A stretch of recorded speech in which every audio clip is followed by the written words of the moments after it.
Bienvenue à tous dans cette nouvelle vidéo. On se retrouve pour la deuxième analyse de ce mardi 31 mai 2022 sur les Pokémon de la troisième génération. Et on arrive vers la fin du coup comme annoncé. Et on a attaqué du coup le trio de légendaires, donc de Kyogre, Groudon et Rayquaza. On a déjà fait Kyogre, donc là on attaque Groudon, évidemment, ça me paraît logique. Groudon, du coup, qu'est-ce que c'est en stratégie? Alors il faut comprendre que à l'inverse de Kyogre, Groudon a obtenu en 6ème génération une Primo-Résurgence qui l'a rendu comme étant le meilleur Pokémon du jeu. Il l'a perdu à l'arrivée dans Pokémon Épée et Bouclier, il n'y a plus les Primo-Résurgences. Donc du coup, ça l'a quand même un peu nerfé, mais il reste, comme son collègue Kyogre, un des meilleurs Pokémon du jeu et de très très loin. Alors Groudon, qu'est-ce que c'est? Alors il possède un type Sol pur. Alors le type Sol est bien connu comme étant un des meilleurs types du jeu, autant défensivement et offensivement. Défensivement, qu'est-ce qu'il possède de très utile? Alors évidemment, il a 3 faiblesses, mais globalement, il va pas trop s'en préoccuper. La faiblesse plante est très rarement vue en Uber. La faiblesse glace, c'est peut-être le plus gênant parce qu'il y a beaucoup de dragons en Uber et c'est en général des attaques glace qui les passent avec le type fée. La faiblesse eau, grâce à son talent, ça lui fait perdre sa faiblesse eau artificiellement tant que son talent est activé.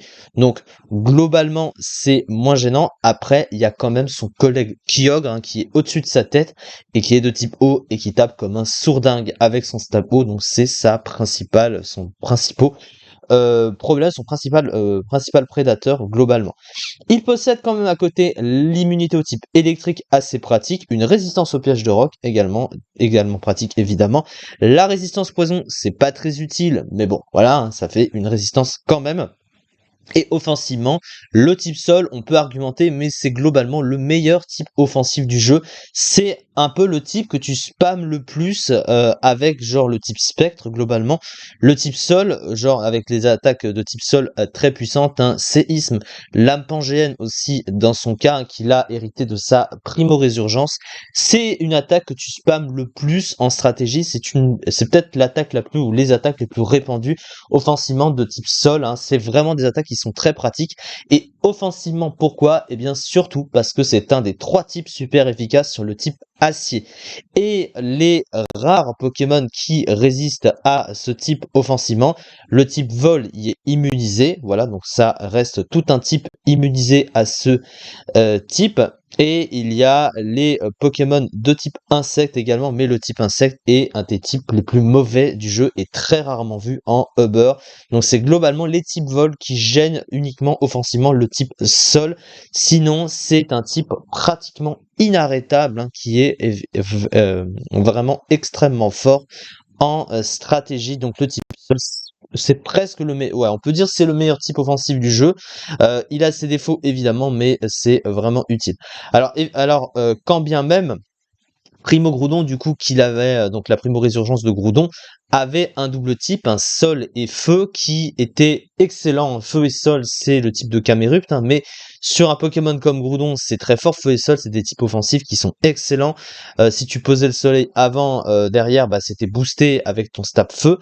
Et du coup, peut-être aurait-il préféré avoir un double type comme ça aussi de base, parce qu'il a accès à sécheresse en talent, qui lui fait poser le soleil en arrivant sur le terrain, et logiquement, ça baisse du coup la puissance des attaques de type eau, d'où le fait que artificiellement, il perde sa faiblesse au type eau, et surtout, ça booste les dégâts de type feu. Alors, il y a des attaques de type feu, évidemment, mais il n'est pas de type feu, il est de type sol, et du coup, il avait le type feu en stable, eh bien, il serait encore plus fort que ça. Donc, évidemment, encore une fois, comme je l'ai dit et comme je le dis très souvent, c'est toujours mieux d'avoir un double type, surtout pour un Pokémon plutôt offensif comme lui. Peut-être que s'il était de type sol et feu, ça, de base, ça aurait changé la donne. En tout cas, ça aurait été intéressant de voir ça. Et du coup, voilà, bon après ça lui aurait laissé quand même une petite faiblesse au final, mais voilà, c'est juste pour dire qu'un double type offensif, surtout avec un Pokémon comme ça, c'est très fort. Alors il a les stats du coup inversées par rapport à Kyogre, c'est-à-dire que lui c'est calqué physique, l'autre c'est calqué spécial, et il se tape du coup 150 en attaque, donc une énorme attaque tout autant que Rayquaza en comparaison. Il a aussi 140 de défense, 100 en PV, donc un bulk physique énorme, très dur, il est très dur à one-shot sur ce plan. Il a une défense spéciale un peu moyenne quand même, c'est un problème surtout par rapport à Kyogre, hein, qui tape très fort sur le spécial, et qui est son principal prédateur, comme je l'ai dit, 90, voilà, pour le Hover, ça reste moyen. Mais bon, c'est correct avec ses 100 en PV.